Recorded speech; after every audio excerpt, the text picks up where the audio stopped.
let's see, what if I was slightly more in the middle of this? The middle, great.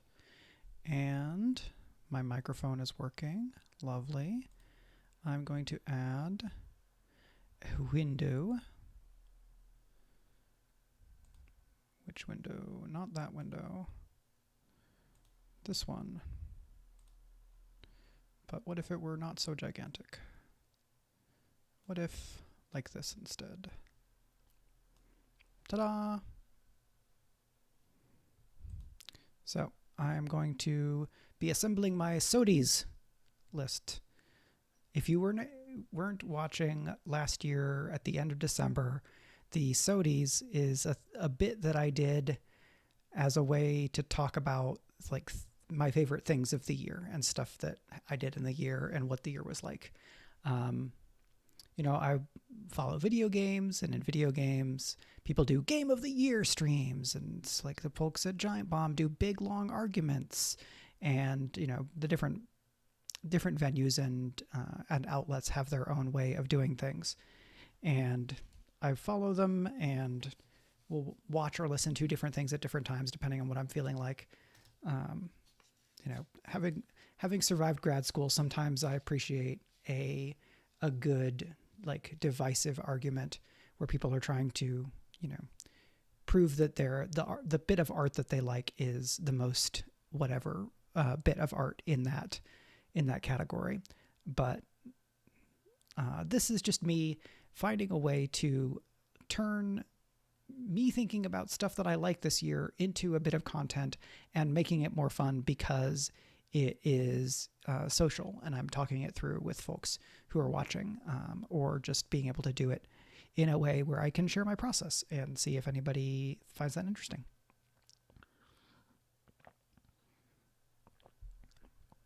So the SOTYs are very not super codified because they're a thing that I do on my own and I mostly didn't think about them for 10 or 11 months in a row. But depending on how this list assembling goes, I might then put in some extra work between today and Friday and then do like a more awards ceremony kind of thing for Friday as a bit of fun and to remind myself how PowerPoint works. PowerPoint or like Google Slides, I guess. I think I have access to Google Slides, and that's probably the cheapest thing. I don't know. I haven't used PowerPoint in who knows how long. So that's who knows what we'll do with that. I pulled up, so this year I did a good job of keeping track of some things. I did a good job keeping track of books I read for the most part, though I think I fell off on that in like November. And so there's several things I read in December that weren't on the list. And I think I've tried to get them, but I'm not sure. And I can use Steam to keep track of video games for the most part. And then for the other stuff, I may have to like have a Google folder or a Google window up somewhere to the side, and we'll work through it together, and it'll be fine. I had family visiting for the last most of a week, and then between that and getting ready for that trip, I didn't really stream last week, so it's fun to get back to it. Hello, kids are asleep. That's a chaos icon. That's from Hades, I think. It looks like it's from Hades. Hello, the kids are asleep. I hope your various holiday activities, travels, and hostings went as well as one could hope for.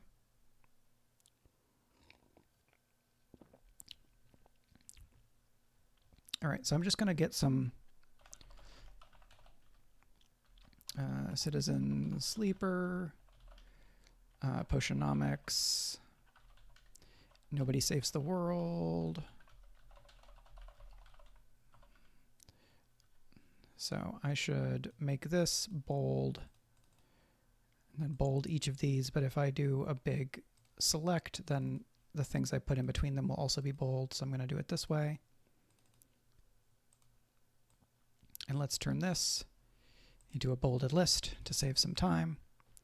And then I'm going to open my Steam and see if there's other stuff that I'm not remembering in terms of stuff that I played. Come on, let me zip that back over there. Great. So my Steam includes a lot of things that I downloaded but did not play. So Potionomics. Marvel's Midnight Suns I really like, but I haven't played a ton. Let's put it on the list anyway. Wintermore is a thing that I played. We did Cult of the Lamb. Lamba. I did not get to play Norco, unfortunately. We played Hardspace Shipbreaker. And talked a lot about labor and unions, and that was fun. And I played some Fights in Tight Spaces this year, but it didn't come out this year. But I had fun with that. There was Tunic, which I fell off on, but found some impressive elements too. And that, I think, is mostly the video games that I did this year. I played some Deep Rock Galactic last week with some friends that I play tabletop games online but not streamed with, and so that was fun. But that's just kind of an individual experience, so I don't know that it enters this overall conversation. And I have not really played enough Destiny 2 for it to be on this big list. This 1, 2, 3, 4, 5, 6, 7, 8, 9. So let's go ahead and put Beneath Oresa and Destiny 2. And I guess I played Ruined King, the League of Legends game. What's the name of that thing? Ruined King of League of Legends story. Right. Great. Okay. Great. So we're going to go back to here so I can see chat. So this is roughly 10 or 11 games. Let's see. I also played Marvel Snap. That should be on this list, even though I played it on mobile. What else did I play on my PS5 this year? I played Spider-Man Miles Morales, which was very fun.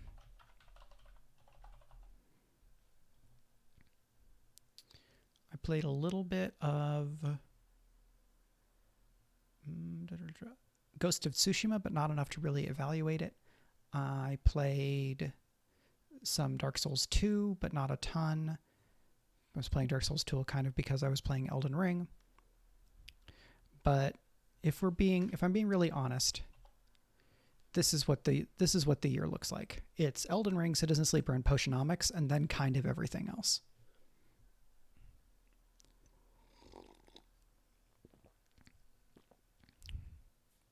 Citizen Sleeper because I played it on stream. I did some voice acting. It was kind of a fun way to practice different voices for like GMing and RPGs and things like that. Potionomics was just a wonderful, fun social experience. Citizen Sleeper, I cried at the ending as I was narrating the end of the game, and that was very powerful. And then Elden Ring, I just played the crap out of. I think my save when I finished the game and got my ending had about 120 to 130 hours on it. And very little of that was like I left the game on overnight accidentally kind of stuff, or I left it on for 30 minutes while I was eating lunch. Elden Ring is a game that I played with Meg a whole bunch because in the time since the start of the pandemic, she got back into playing Bloodborne because we had bought Bloodborne a while after it came out, and she played a fair bit of it and I played a little bit of it, and then we fell off, and then she got back into Bloodborne, and that kind of began our soulsification in earnest in terms of falling in love with that style of game design and how those games work. And then Elden Ring is the first one of these that has come out since we got into them. And so we got to explore them as the game was just coming out and as people were figuring out what things to do and where the secrets were and all that kind of stuff. And so we got to discover new areas through each other's experiences. And so that's a really, really special experience in this year, and we'll definitely get some recognition. What I might do for my SOTYs is just come up with more categories so that I can recognize games that I'm super into, or other things that I want to talk about how cool they were.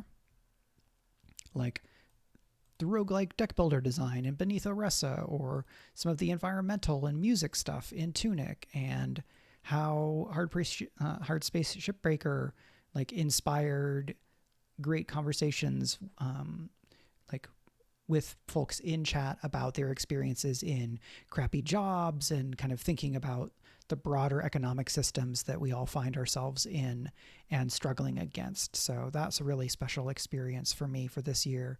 Nobody Saves the World was fun because I actually finished it. I often do not finish video games. Like I didn't finish Shipbreaker.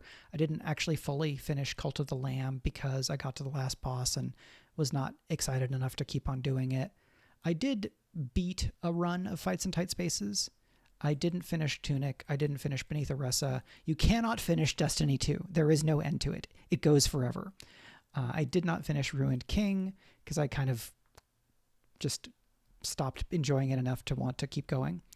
You can't finish Marvel Snap because it's like a competitive game, but I really liked it. I did finish Spider-Man Miles Morales. I found a lot to enjoy in the story, but also some things that were frustrating. So of these, I did not finish. I don't think I finished a majority of them, and that's just how I often end up playing video games. I have not finished Potionomics, but I put in more than enough time to know that I loved it. And I got to an ending in Elden Ring, even if I did not do every single bit of content, because there's just too much. There's too much video game in that video game. I have heard people talk about it as a whole trilogy of games in one game, and I think that that's pretty accurate, honestly. If you do the whole game up to Lendel, is game one. Game two is Lendel to igniting the fire. I'll just try to be vague. And then the third game is everything beyond that, where the third game is maybe smaller than the others, but you could probably chop it up some other way. You say like, oh, okay, well, what if Caelid is in game 2 instead of game 1? Because before you get to Lendel, you can do Limgrave, Stormvale, Lernia, and Caelid. Right? Is that all? Yeah. You can do all of those, and that's so much. Because, and the Weeping Peninsula, right? So Caelid doesn't equal Undead Settlement. Caelid is way bigger than Undead Settlement as a kind of meta area, at least by physical space, because Elden Ring is such a gigantic game. But anyway, there's that. Let's keep moving. TTRPGs. This is going to be, I guess, games that came out this year. I'm not super sure what to do with the TTRPGs category, because how I play RPGs is not as much tied up in the release cycle of when they've come out, right? In the way that video games are. So like Court of Blades officially came out this year, which I love. I ran a Court of Blades campaign this year and really enjoyed it. And I'm running Valorword for Speculate right now. Other things that actually, this is the tricky thing. Like, okay, what came out this year? I got as a gift Taldore Reborn from Darrington Press / Critical Role, and it seems really good. I've only, how far am I in? So this is the book, like this, and I am this far into it. If I pull this aside. So not especially far, but people at Start Playing had spoken really highly of the book as a supplement in terms of this will inspire you to run stuff or to like do a campaign. And so that's really cool. I bought Spelljammer the Spelljammer boxed set, the new one that came out in 2022. I've not gotten to play or run Light of Xerixis, the campaign that comes with it. I was kind of underwhelmed by the space combat rules and some of the other stuff. My relationship with 5e is somewhat uneven. I don't have to go into that a whole bunch right now. Other things, I did buy Hunter the Reckoning. The Reckoning 5e, even though there haven't been 5 editions of Hunter the Reckoning. I also got Hunter came out this year, I think. I got Light Beacon Edition, which is this right here. This is like a kind of inspired by Destiny game by Spencer Campbell in the Lumen design style, which is like focusing on power fantasy action adventure stuff. So I really love to play Light with Greg and Brandon and maybe 1 or 2 other people on Speculate, because we've been playing Destiny on Speculate, and that would be a fun matchup kind of thing. Like maybe play with people that we've played Destiny with otherwise, various friends who also do podcasting or something like that. That could be very fun. 2022 TTRPGs, stuff that I got. Now I'm going to look at my shelves. I got Eberron was last year. I mucked around with the Planescape box set this year, and that was really fun. Heart didn't come out this year, but my first time playing it was this year, and I listened to a lot of Friends at the Table in their season Song Fiel, so we should do podcasts. Friends at the Table, Song Fiel, Road to Palisade, etc.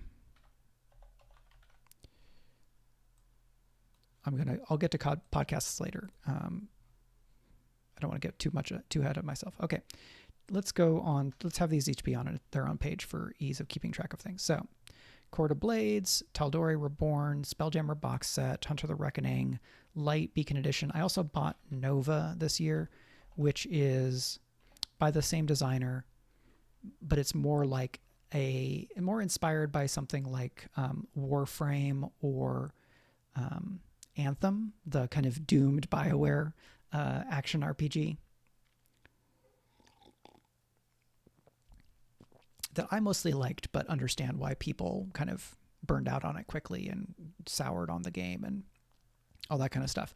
Mostly, I'm really glad that Anthem was not the end of BioWare entirely, and that we are going to get like more Dragon Age, more Mass Effect, and things like that, because it would have been a real bummer for that to be the end, because it did feel a lot like Anthem was EA pushing BioWare to make a particular type of game that wasn't necessarily in their wheelhouse.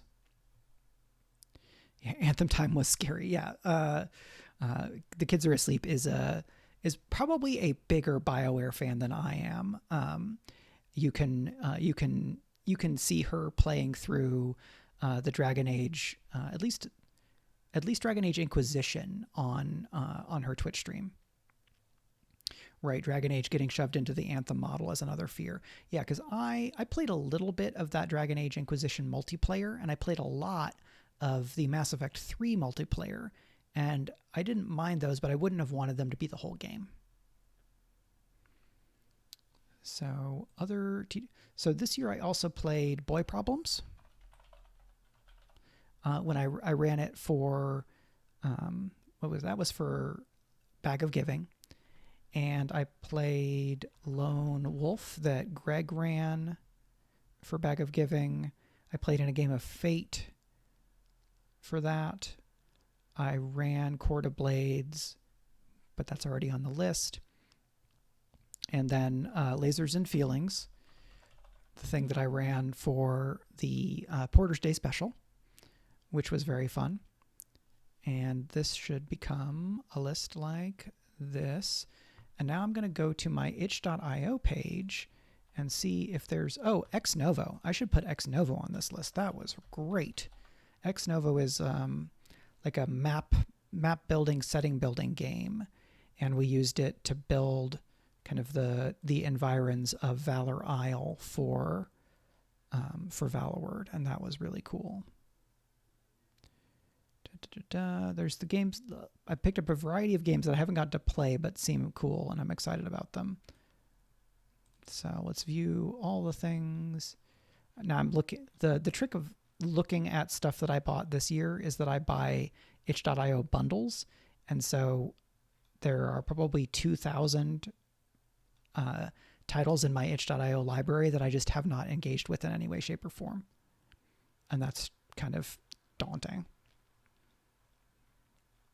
Okay. Yeah, I bought Wanderhome this year after having the PDF through bundles, and I'm excited to get to that, but I haven't really done anything with it yet. And then the other thing, like, this is sort of cheating, but I spent a lot of this year working on Genrenauts, the Forge in the Dark role-playing game, and doing playtesting with various groups. I think that playtesting may even have started in 2021 because time is a lie, but I did spend a lot of time this year on the Genrenauts design. I was lucky enough to get into a tabletop mentorship program that runs online that kind of went through the summer and got kind of individualized feedback on Genrenauts from my mentor there. I have an external playtest running right now. I had difficulties getting another external playtest up and running, but I've done, I've run the game for on the Magpie Games Discord. I ran it a couple of other places. I ran it at Big Bad Con. And I'm hoping that a lot of my 2023 kind of book game activity is continuing to refine Genrenauts and maybe finding it a home, like pitching to publishers and things like that. Maybe even playing it on stream for Speculate or for something else, as some strange friends who will not be named except as a group have been encouraging me to do. I'm fine putting. I'm not putting them on blast. I'm recognizing their fervent support and desire to spotlight this thing that I'm working on, for which I'm grateful.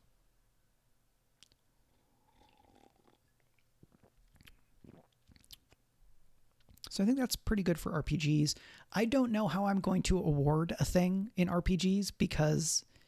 I should also put Girl by Moonlight here, because that game has been amazing for Fractal Spire on Speculate.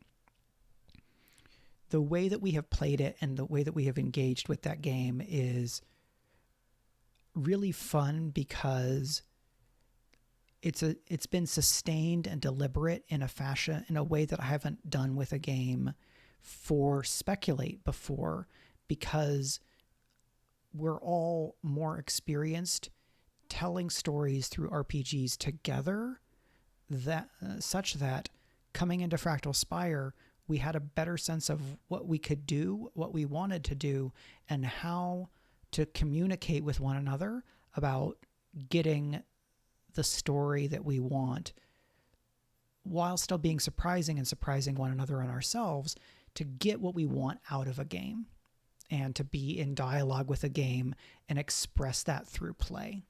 So that's a really great kind of definite highlight of the year, is playing Girl by Moonlight on Speculate for as a series, where we got support from Evil Hat, and we've got to communicate some with Andrew Gillis, the designer of the game, and get some support from them directly. And that's all been fantastic. So it'd be really silly for me to just be like, my things of the year are the things that I did for Speculate. And like, well, yeah, obviously, but it shouldn't really just be that. Also, The Kids Are Asleep has a pot friend emoji, which is from Elden Ring. And that's very fun. So streams I did, Fractal Spire, Valorword, ArvCon, Running Heart. That was really cool. And let's see, Stone the Crows was last year. But this year we did lasers and feelings, and then Bag of Giving streams. So Bag of Giving is the actual play charity series that I co-host with Brandon Crilly. Brandon has been taking point on a lot of it in the last few months because of kind of fluctuations in my schedule. So I'm very grateful to Brandon for kind of working with me on that and including me in the process. And it's been fun to provide, to design art assets and for us to talk about kind of what we want out of Bag of Giving and how we're doing that and what partnerships we want and all that kind of cool stuff. So I also did, I appeared on some panels and things like that for various online conventions, but that is not as much of what I was thinking about. I'll have to figure out, is there some kind of thing that I want to specifically recognize in streams that I did in a way that is worth doing separate from just talking about how meaningful the stuff that I do with Speculate is, because we also have the Speculate fundraiser, right? So D&D, I wasn't on the D&D segment, but I worked with Greg and Brandon, and we kind of built that whole thing together. So that's definitely a thing that we all did. So TV, Dragon Age, Absolution, late entry, but very good. Let's do this right away. Star Wars, Andor, very good, very intense. I liked The Imperfects. I only watched 3 or so episodes of it, but it had a really, really cool, or really pronounced style and kind of point of view in a way that felt like kind of a new take, or like a fresh take on something like a CW paranormal drama, supernatural drama, or something like Teen Wolf from like the MTV show. What other TV? So like the streaming kind of paradigm makes this a little bit harder to keep track of. I like Willow. I've only watched 3 episodes of Willow. I really liked She-Hulk. Moon Knight was probably one of the Marvel on Disney Plus MCU shows that I've enjoyed more. So that's pretty cool. Ms. Marvel was very fun. So at this point, I don't watch a lot of network TV because a lot of the franchises and things these are just ending up on the streaming services. When did Strange New Worlds come out? Did it start this year? May 5th. Okay, so Strange New Worlds, absolutely. Very high in my regard, because it was both episodic, and the episode, individual episodes were really strong, and it developed really fun character stuff across the season. And I also really like Lower Decks. Is it The Lower Decks?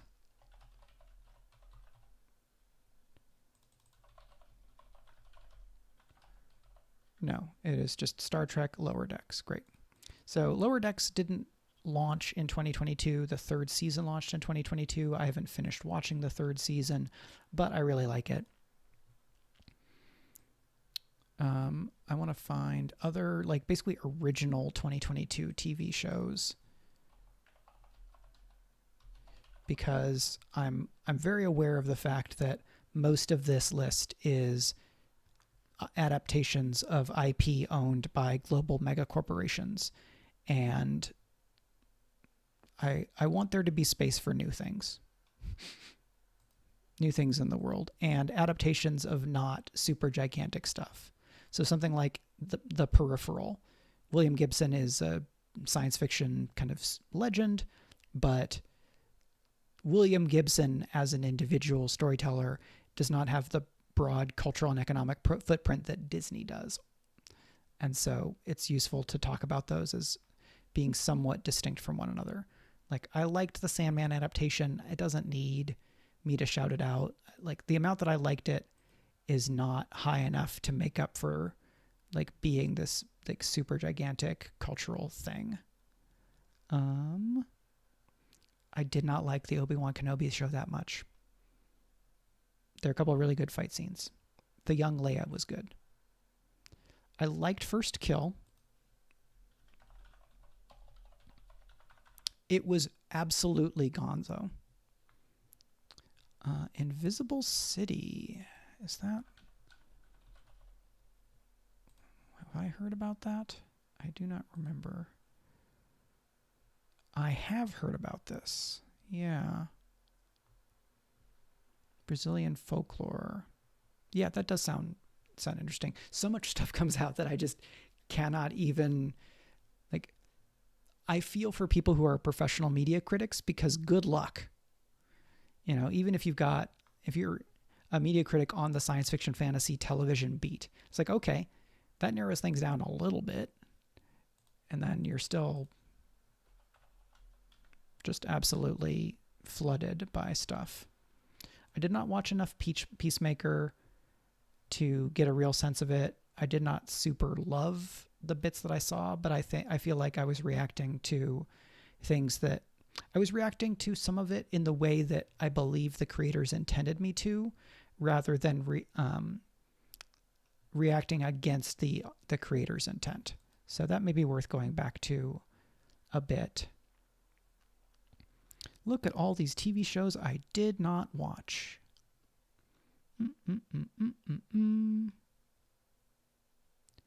Did not watch Bel-Air. I liked Endgame. I only watched 2 or 3 episodes of that. Brandon O'Brien, The Rising Tides, turned me on to Endgame. And so that was really fun. Legend of Vox Machina, I did like that. So let's see. This is actually called The Legend of Vox Machina. You know, it's a cartoon adaptation of Critical Role. It's fun. It was fun that like a pretty high quality cartoon was made of something that started as a TTRPG campaign, and that Critical Role is kind of one of a number of major contributing factors that have led to this huge explosion in the popularity of TTRPGs, even if that's largely D&D popularity. Other more original things that I liked are Flag Means Death. Pirates. Gay pirates. Gay and queer pirates getting to be people. The kind of queer normative elements and a prominent, very cool non-binary character, and a lot of very interesting examination and investigation of like vulnerability and emotion for men, where, you know, in kind of societies that largely don't leave space for men to have emotions other than anger, where it's like, okay, you can be angry and you can love women in your life in a specific way, and you can love children of, you know, of normative genders. You know, you can love you want your son to be like you, and you can, you know, love and protect your daughter because something misogyny. Our Flag Means Death takes those boundaries and runs roughshod over them in the same way that pirates kind of ignore territorial boundaries and just go where they want. And so that's all really fun. It's an interesting, like, aggressively anachronistic show, because that's not the important part is not being historically specific or historically accurate. It's other things. First horse is named Steed. That's plus, you know, a steed named Steed is very funny. That is great to hear. I did not watch Shining Girls. I liked that book. trying to find other stuff from this year. I watched some of Midnight Club and I liked it, but I only watched maybe 2 episodes. Too many things to watch. Other TV shows that I saw. I don't know. I watched some of that new Resident Evil show and I was not super won over by it, unfortunately. I liked the performances of the leads. Moon Knight is a thing. Did not watch The Dropout because the world is bad enough that I mostly am not super into watching story, like kind of fictionalizations of terrible people being terrible, even if it's terrible people being terrible and getting their comeuppance. You know, that part's a little bit more exciting. Okay, I think that's my that's my TV list.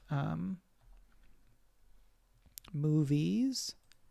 So, Glass Onion, which I just watched. I liked a lot. Janelle Monáe is amazing in that movie. I watched Spirited, which is an Apple Plus show. I did not see Black Adam. I liked but was not super in love with Thor Love and Thunder. I did not get morbed.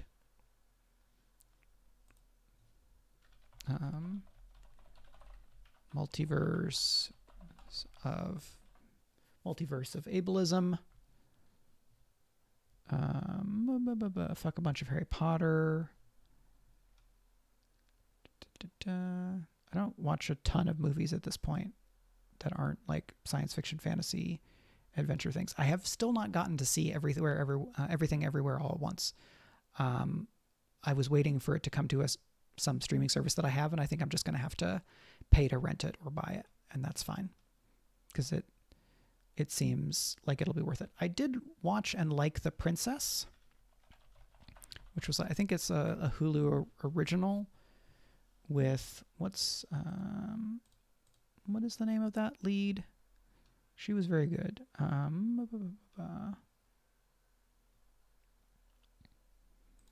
Give me the name of the main performer. Joey King was the titular princess in that film, and that was very cool. I liked it a lot. I don't know that I would say it was like high cinema, but that doesn't matter. It was very fun. Speaking also of very fun, The Lost City with Sandra Bullock and Channing Tatum was really fun. I did not watch Lightyear. I haven't gotten to see The Woman King yet. I haven't gotten to Nope yet. That's going to be some catch up to do. Let's see, is this year when the Fright Night movies came out? No, not Fright Night. Netflix teen horror movie. Fear Street, is that it? Fear Street? Yeah.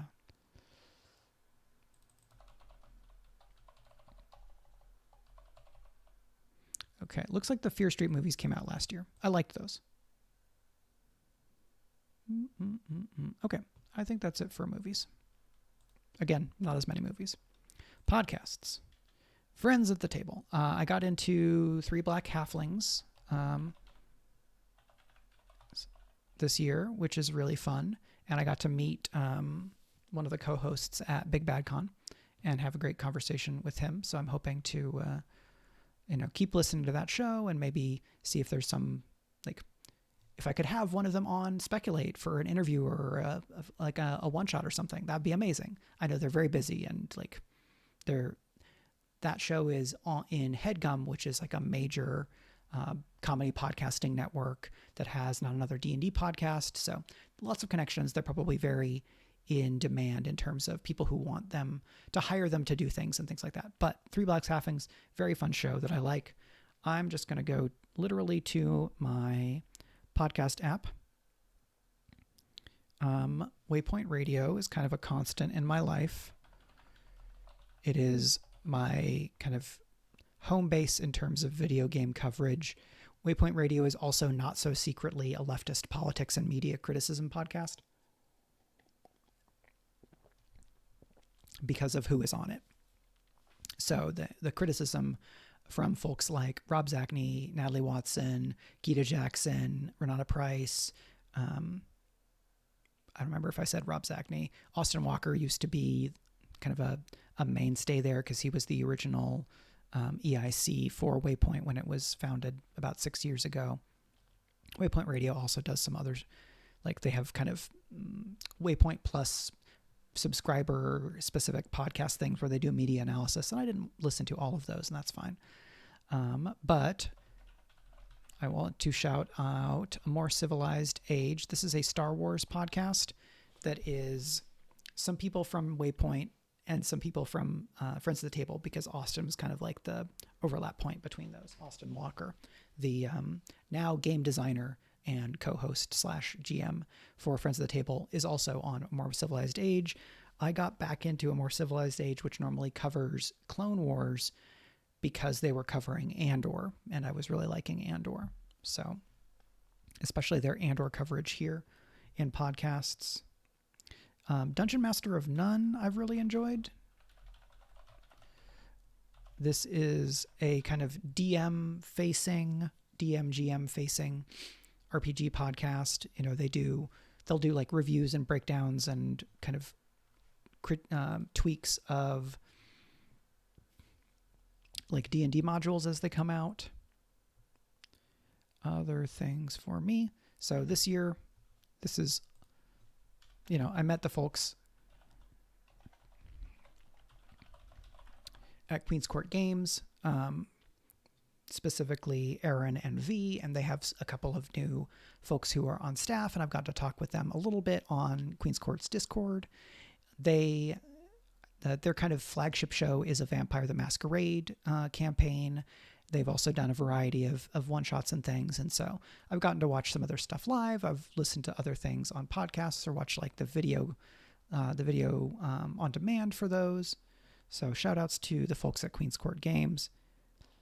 Hoping to do some stuff with them in 2023, which I'm very excited about. And I got to connect with some other RPG podcasters this year.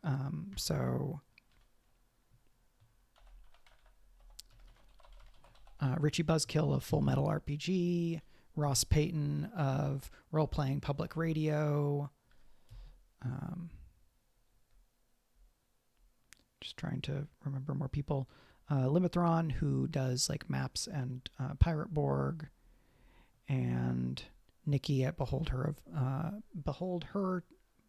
to No One, as in beholden to no one.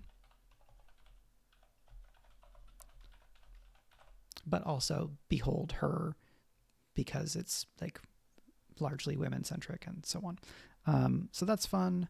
Those are folks that I got to connect with through a Patreon accountability club group, and we still chat some there. I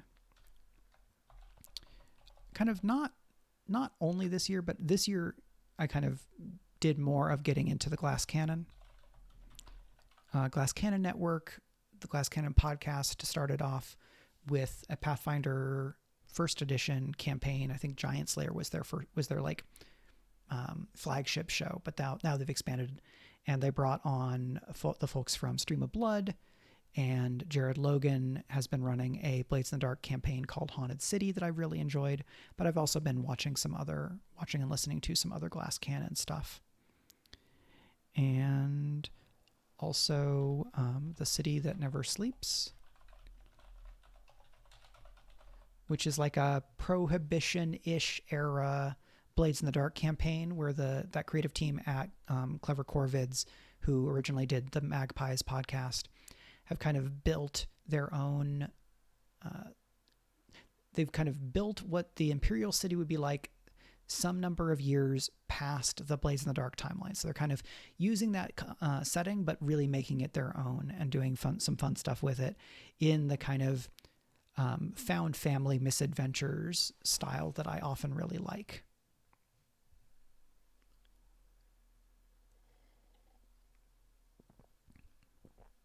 So, which of these two media do I work in? You get 3 guesses, and the first 2 don't count.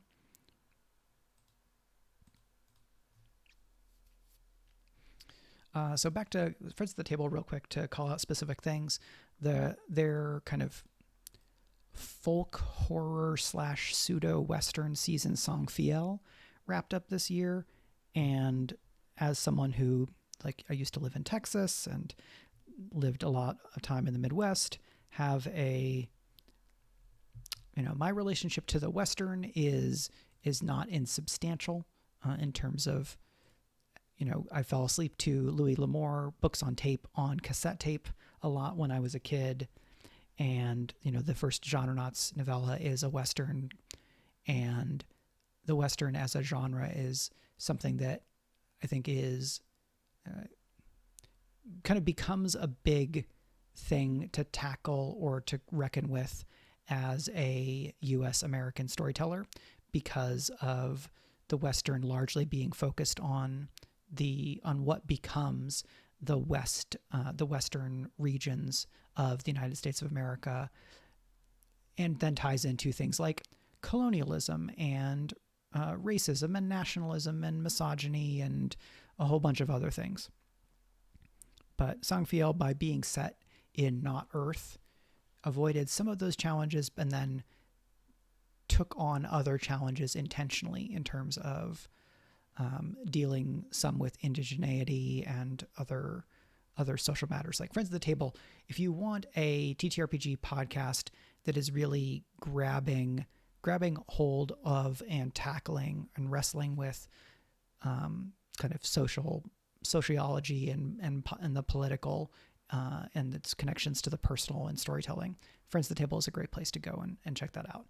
We do that work for Speculate as well, but most of you who are watching are already going to be familiar with Speculate. And maybe you don't already know Friends at the Table, even though it's quite popular. It's not I don't know that it's in the top 10 most popular actual play shows in the world, but something that again, Austin, who's the host and usual GM there, says is that he thinks of Friends at the Table as kind of like the Velvet Underground of actual play shows, where they're not the most popular, but the way that they do their work inspires and or provokes a lot of people who engage with it to then go and make their own things. So the joke with the Velvet Underground is that they only sold 30,000 copies of their album, but every single person who bought the album went out and started a band. That's like the kind of famous thing about the Velvet Underground as that type of band. Yeah, all of those things. Okay, books. So I'm a novelist. I try to read a lot of books. I had a much better time reading a bunch of books this year than especially 2020 because early pandemic malaise. So I kept a pretty good record of books that I read for most of the year, but now I'm going to go to my library to make sure that I didn't forget some other things. I did. Where is that one? I did read that Scott, like a kind of historical romance. Something or other Scott.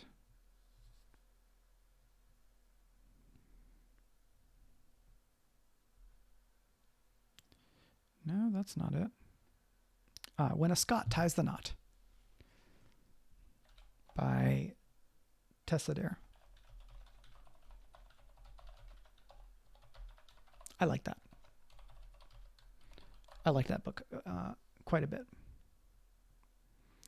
And what else did I read? I read the Lazy Dungeon Master books.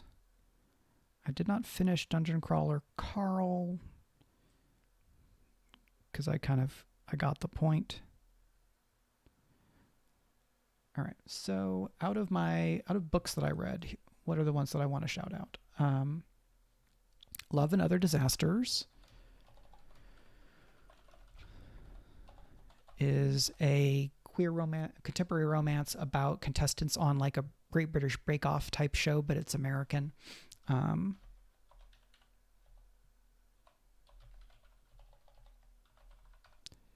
So that was very fun. I read You Had Me at Hola, and a lot like Adios. These are both by Alexis Daria, and they are books 1 and 2 in what I'm guessing is going to be a 3-book series. They are both contemporary romances with kind of Latinx leads, Latine leads, depending on which of those you prefer. And this year I also loved Legends and Lattes by Travis Baldree.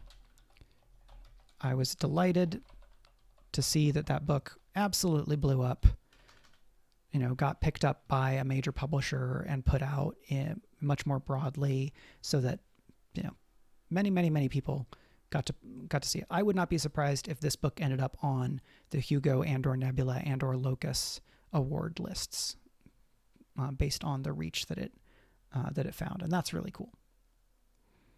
So I'm looking at things that are from this year. Jasmine Throne was not this year, but I really liked it. I think it's The Jasmine Throne. Is that right?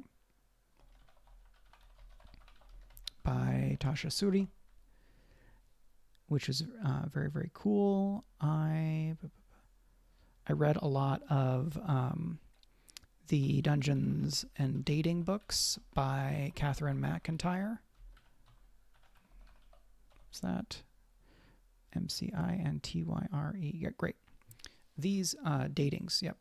These are contemporary romances, contemporary queer romances specifically, where one book per lead, basically one lead per book, is somebody who works at this kind of gaming store / bar. And in some of the books, it's both of the leads work there. But that shop is kind of the hub around which all the action moves, and those are very fun.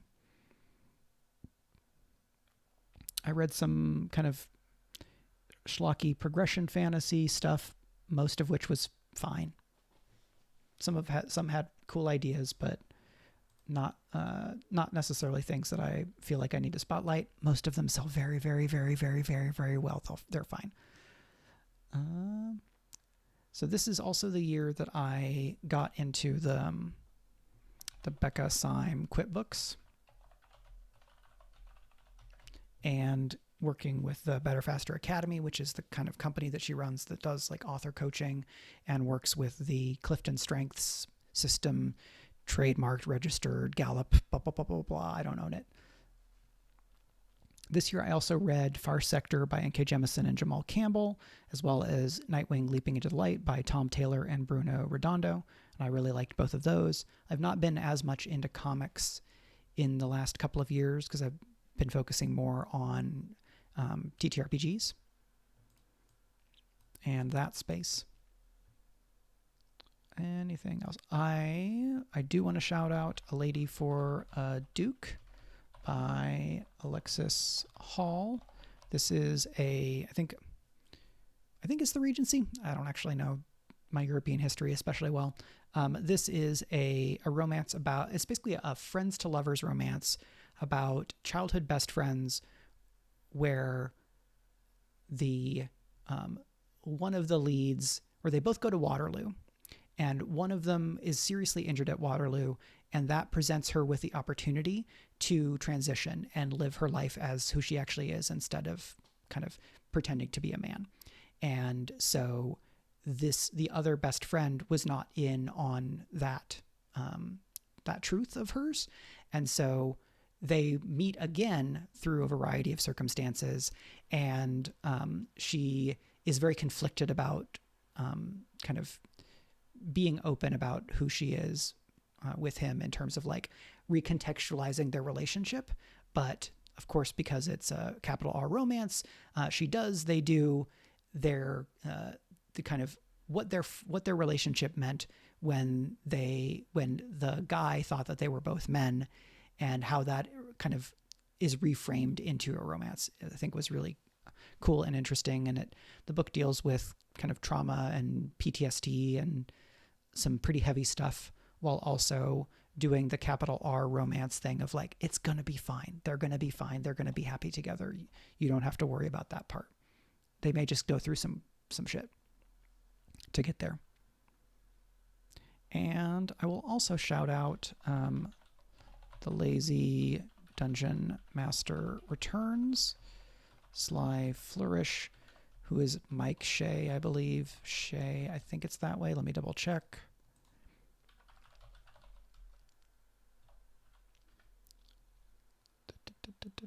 Yes, that appears to be correct. Cool. So the Lazy Dungeon Master and the Lazy Dungeon Master Returns are advice books for dungeon masters. So specifically, but not exclusively, Dungeons and Dragons. The first book was written before 5th edition came out, and the Dungeon Master Returns is kind of the update / sequel, keeping 5th edition in mind. And I read both of those kind of back to back just a couple of weeks ago. I had picked them up in a Humble Bundle or Bundle of Holding or one of those, might be most of a year ago. But because I've been doing stuff on Start Playing and I'm kind of building myself up to running 5e games at Start Playing or like for Speculate or something, to kind of take my feelings about 5e and deal with them through play and figure out what I want, what I would need to change to be happy with 5e and all that kind of stuff that I've talked about on streams elsewhere. So reading things like this have been helpful for that as well. The thing I should do here is I should also have a category that's like, I guess, YouTube. And so that's Dungeon Dudes, Sly Flourish, Dale Kingsmill / Royal Factory, I think. Whatever the name of her YouTube thing is.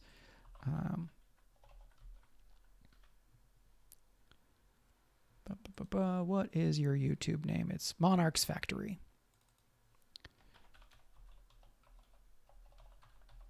Because Kingsmill, Monarch's Factory. There you go. Other YouTube things. I listen to a lot of synthwave playlists on Astral Throb. I don't know. Maybe they're terrible. I hope they're not terrible. And let me check my YouTube for other prominent things. Like, I, of course, watch a lot of stuff that Greg does at his channel, Arvanelleron. And nope, that's not the thing that I want to do. I want to look at subscriptions. That will tell me more. Important other YouTubes that I watched this year. Because I've already got the kind of Glass Cannon stuff. I watched Northern Lion and Christopher Odd for some like video game recommendations, because at least some of their taste overlaps broadly with my taste. I watched a little bit of Exandria Unlimited and a little bit of Critical Role Campaign 3 this year, or whenever those started. I think Exandria Unlimited was this year.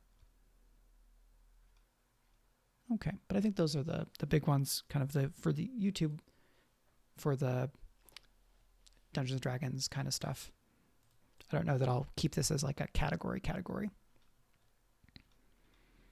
Podcast, books, and then kind of in this, I don't know. I think I'm going to put the stuff I did categories separately. So streams I did, and then like life this year. So we're still in a pandemic. We still have rising international fascist movements. We still have a campaign of exterminationist transphobia and homophobia in the USA. Lots of things are still very bad. So it's not been the easiest to get things done, even while acknowledging that productivity culture is a servant to capitalism. But I have many arts that I want to make and people I want to make art with. And some of that involves being able to do the thing that kind of parallels, if not syncs up exactly with productivity culture. So this year, I shelved a novel. This is the kind of political supers book that has a work in progress title of Between Two Wars. I have no idea if that will end up being the final title, and I don't know whether I will, when or to what degree I will get back to this project. I started writing this before the pandemic started, and it has been the main novel that I have worked on off and on since then. And it is not the thing I am currently trying to write and sell, because I spent a lot of time on it. I worked very hard. I butted my head up against a lot of things in it a variety of times. And in conversation with my agent, we kind of both settled on the decision that it would be a good idea to put this novel aside, at least for now, and work on something else. So I have been working on Mecha Novel, which this is the what if Howard Zinn wrote Mobile Suit Gundam? Or what if Howard Zinn wrote a Gundam? And this is Howard Zinn, who wrote The People's History of the United States, and specifically that book in terms of like a historical recontextualization of a nation's history through a leftist lens.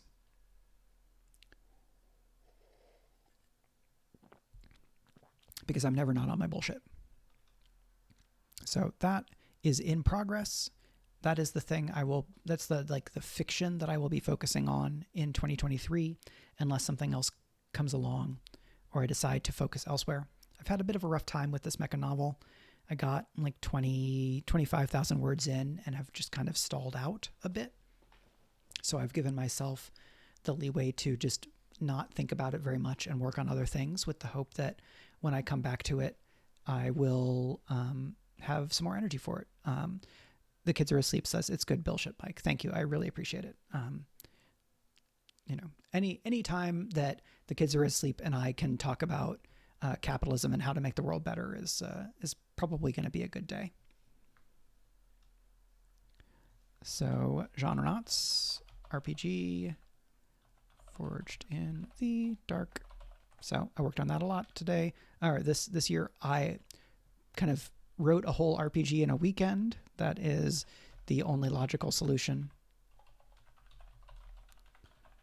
Is Hijinks, aka Hijinks, a one-page Star Trek pastiche type of RPG that I may expand into like a short zine type of thing, add more examples and unpack some of the rules. I ran it for some friends in the fall, and based on that, I have some stuff I might want to do. And then Speculate, obviously, Bag of Giving.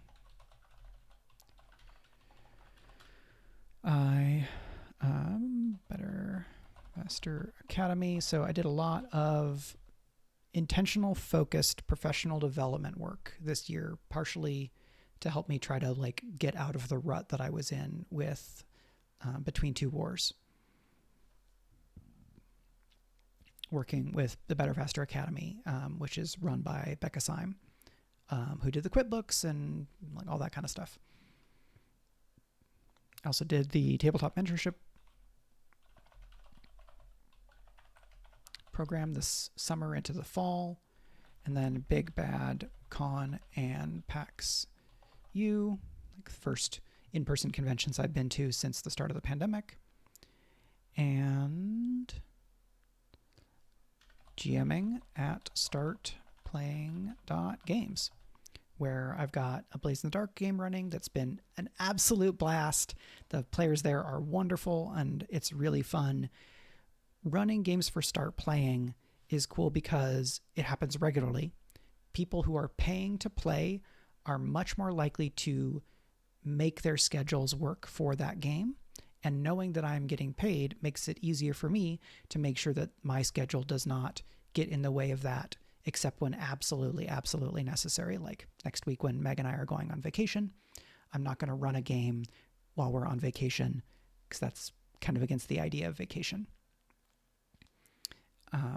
So I am trying to fill up maybe 1 or 2 more tables at Start Playing, get to the point where I'm running 2 or 3 games a week maybe, see how I feel about that, see whether that takes away more creative energy or kind of overall making stuff time than I want to, in terms of like being able to do speculate stuff or my own writing game-wise or for pros.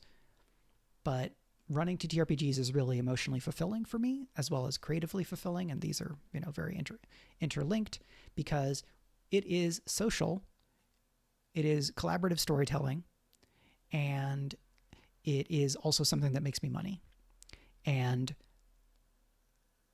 there are many creative fields where the money is bad, especially bad, very bad, or bad and especially slow. Start Playing is not especially slow because if I run a game on Monday, I could then transfer the money that I made from that the same week. And so that's really good. There is an immediate feedback loop in terms of the money that I can make there.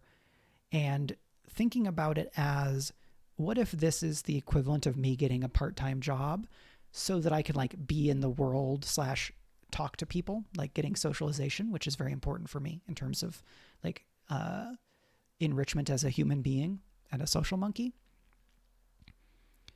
So if I were working at a cafe as a barista or, kind of just as a person at a cafe, or I was working at a game store, I would be making kind of within this band of money. I would probably be making a bit over minimum wage for Maryland.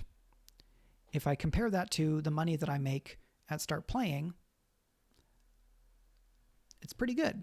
And if I were going to be doing more and more with Start Playing, I would ramp myself up to my per game rate being higher than it is, because I feel like the amount of experience that I have and what I bring to the table in terms of being a professional novelist and all that world building background and things like that, I feel like my kind of the equilibrium price that I could build up to is notably higher than where I started. And I started where I started because that fit into the kind of average range.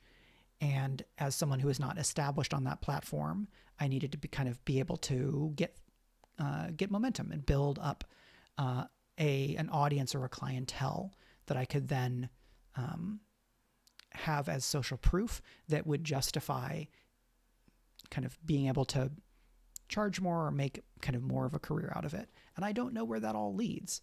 It may be that publishing stays really bad and hard for several years, and I do speculate and I work on some game stuff and I run games on Start Playing. And the last of those, Start Playing, is like where a lot of my money as a creative comes from, in addition to things like the support that I get on Patreon. Because I could also see like getting to the point where then I have people who are subscribing at Patreon to play games with me, and then that is all separate from Start Playing because you can't like cross the streams according to their terms of service, and I wouldn't do that. But I don't know where all that leads in terms of the GMing stuff. Let's pull this onto its own page real quick.